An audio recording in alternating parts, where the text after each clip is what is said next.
Everybody knows there are some movies you just watch, and some movies you just feel. They've got a pulse, a rhythm that gets in your head and makes your heart beat along with the action on screen. And in 2017, Edgar Wright dropped a film that was all pulse. A symphony of screeching tires, perfectly timed gunshots, and a killer soundtrack. That film was Baby Driver. For those who haven't seen it yet, Baby Driver, directed by Edgar Wright, he's also known for This, and newly This. Baby Driver follows a young getaway driver named Baby, who suffers from tinnitus after a childhood car accident. To drown out the ringing in his ears, he constantly listens to music, and that music becomes the rhythm of every heist he drives for. As Baby falls for Deborah and starts dreaming about escaping his criminal life, the carefully controlled rhythm he's built for himself slowly begins to fall apart. Now that we got that out of the way, for those who are new here, I'm going to be breaking down this film by 6 different categories: editing and CGI, visual language and videography, structural logic, sound effects and score, performances, and pacing.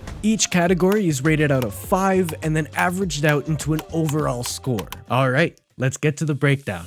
Editing and CGI. First things first, let's start off with the opening heist. We're introduced with no exposition, no heavy dialogue, or crazy backstory dump, just music. Each character introduction follows the same rhythmic pattern, almost like the Pharrell effect. How every Pharrell song starts off on 4 equally timed, repeatable beats. Going straight into this movie, we're sat with no context. The editing immediately establishes and shows us the creative freedom the editor had on this project while still being contained and not chaotic. It just comes to show that this movie still had rules that they were following. That discipline matters, especially with a project jumping between 2 different genres. Another big editing moment that sticks out for me is the bank robbery planning montage after Doc's monologue explaining Baby's accident. We hard cut into the montage with Unsquared Dance by the Dave Brubeck Quartet. And this is where I get to nerd the fuck out because the editing is insanely detailed. The track that's playing is in a 7/4 time, not your standard common structure.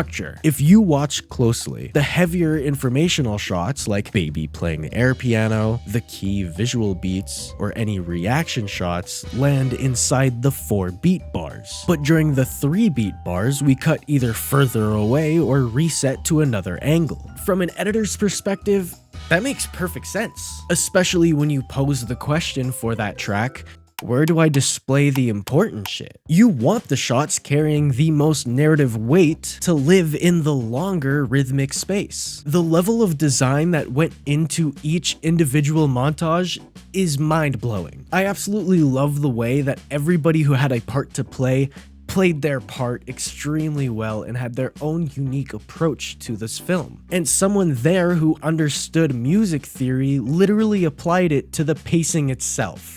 And here's the part that makes the production even crazier. The choreography on set was counted to the tempo of each song. The choreographer was on set counting out 1, 2, 3, 4 to the specific BPM of what's playing. And in real time, they just quickly synced and matched up the footage. I could only imagine the happy tears that Paul Mackless got when he received the raw footage. He might have also shed a tear when he won a BAFTA for his work on this movie, but I don't know, it's still up for debate right now. Because of all this choreography though, that means that every gunshot was planned. Like the tequila shootout. It wasn't fixed up in post, but actually timed with precision. They also used real prop guns, so it's not like there was any speakers that could drown out the noise of AKs and pistols going off. Oh, and the practical stunts? Absolutely unreal. They shut down 4 major highways and 40 main streets for the chases. The scene where the car slides underneath the semi-truck trailer was real. It was a real rig at real speed, and the real actors were inside the car. They built a mechanism that safely dropped the vehicle under the trailer at like 40 to 50 miles per hour on the actual highway.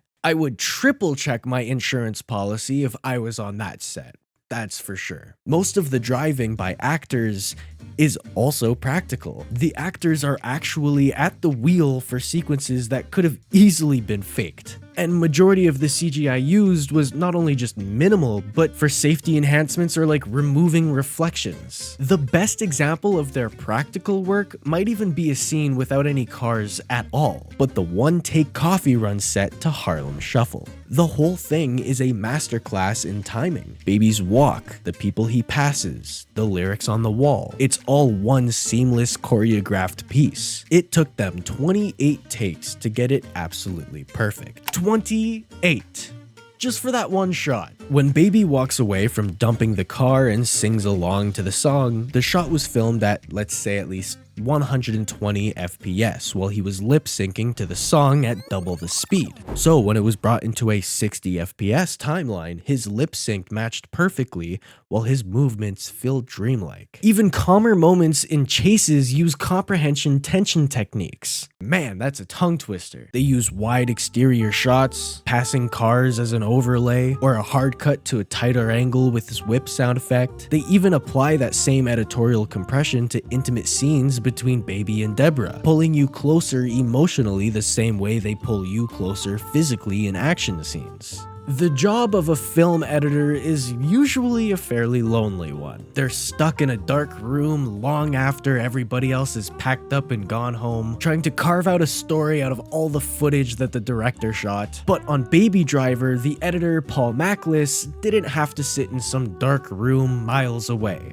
No, he was on set every single day with a mobile editing rig, cutting the movie as they were shooting it. This is a workflow they'd been working on in their past movies, like Scott Pilgrim vs. the World. But for Baby Driver, it became a center pillar for the entire production. Macklis said it was the hardest job he's ever had to do, but also the most fun, and I don't blame him. He basically had like a MacBook Pro with Avid, a monitor, and a hard drive on a cart. As soon as Wright would say cut, the footage was fed right into his station. Here's how they pulled it off. In his timeline, Macklis already had the animated storyboards and the final music track. When a take was done, he could immediately drag the new shot into the timeline on top of the animation. Within seconds, he and Wright could see if it worked or not. Did the car drift on the right beat? Did the actor say their line with the right timing? Was the shot the exact length needed? Like Macklis said himself, in any other movie, if a shot goes just a second longer,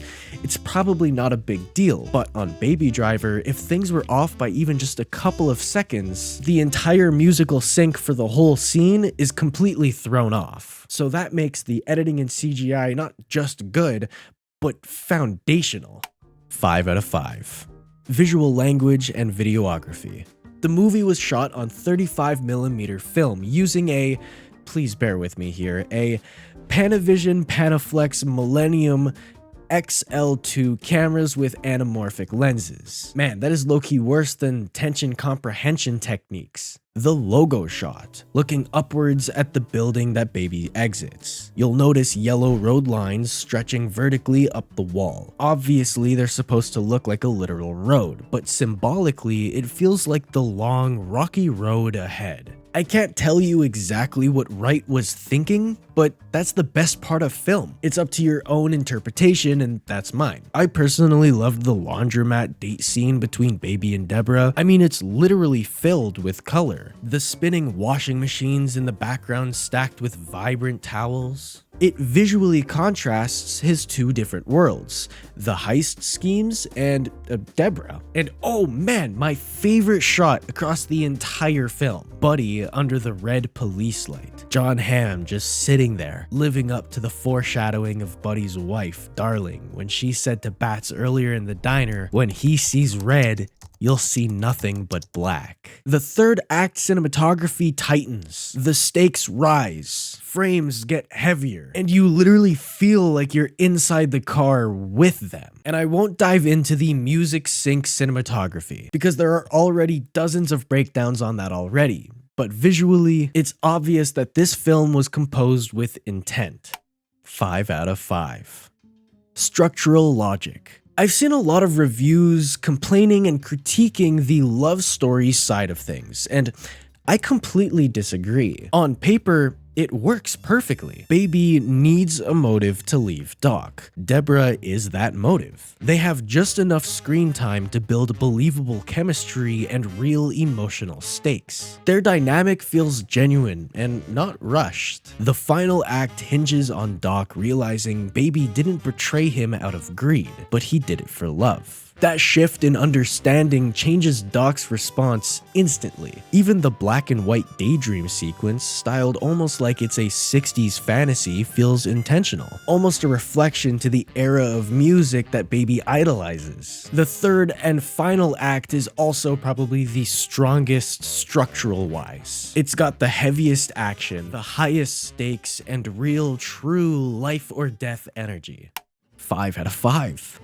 Sound effects and score. This entire film was sat on an idea that Edgar Wright had 20 years prior to filming. It was sparked by listening to Bell Bottoms by the John Spencer Blues Explosion and picturing a car chase. And this wasn't some vague idea. It was a specific sonic vision. Before they even shot a single frame, before they cast a single actor, the soundtrack was already done. Wright put together a playlist of over 30 songs that would become the literal backbone of the movie. Something like 95% of the songs in the first draft were used in the final cut of the film, which just proves how locked in this idea really was. The music wasn't used as just background noise, but as the literal blueprint. This led to a pre-production process that is literally insane. Wright and his editors, Paul Macklis and Evan Schiff, they didn't just make storyboards. They made an entire pre-edit of the film using just animatics, which is basically animated storyboards. Macklis cut those animatics beat for beat, timing them and syncing them up to the songs, just to sell the studio on this crazy idea for a movie. Wright held a table read back in 2012, recorded it, and had Macklis mix it with sound effects and music to create a 100-minute radio play of the whole film. The genius behind Baby Driver's design is that the musicality isn't just sound design or the editing. It infects every layer of this movie, creating this totally immersive world of sound, because the sound design is just as choreographed as the car chases. The sound team didn't just add in effects, they layered them like instruments. A police siren comes in on a specific beat. A tire screech is timed to a cymbal crash. In that tequila scene, if you listen past the gunshots, you'll hear shell casings and other little sounds all worked inside the song's rhythm.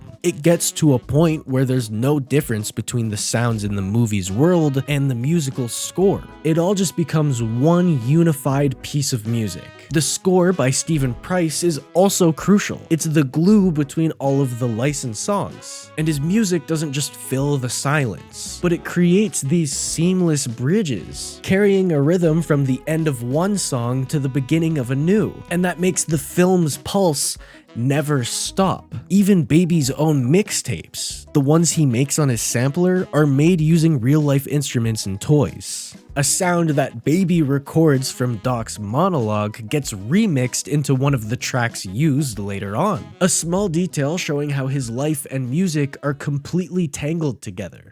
5 out of frickin' 5.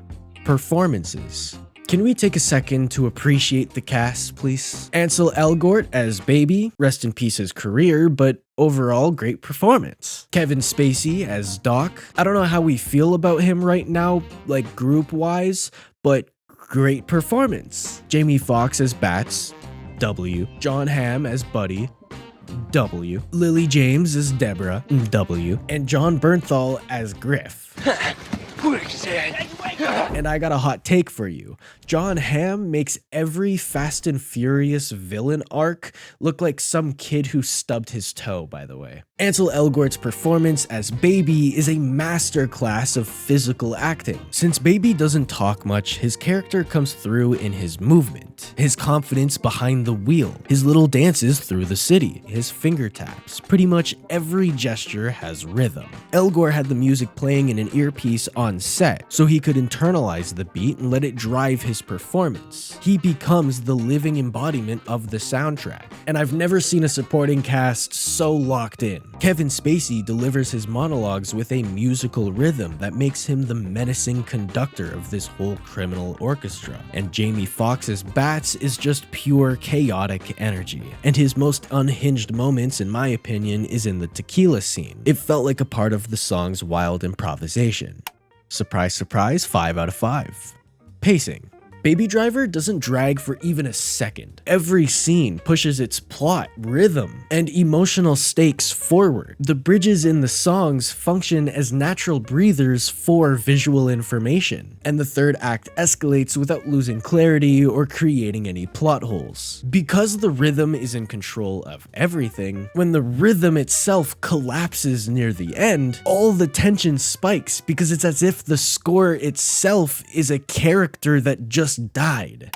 Easily 5 out of 5. Not a single complaint about this movie. But even then, maybe I'd let one emotional moment breathe without some music, or maybe extend a silent moment or impact before the final confrontation. But that's the beauty of it. A film. Every process throughout production. Even perfection can evolve. And the application changes depending on the director's or editor's style. So when I average everything up, I get to a final score of 5 out of 5. What a surprise. But this is what happens when the pre-production, production, and post-production all respect the rhythm equally. And Baby Driver is one of those movies that just gets better and better every time you watch it, with new little details popping out. It's proof of what can happen when a director has an insane vision, and a team that's willing to completely reinvent the way that movies are made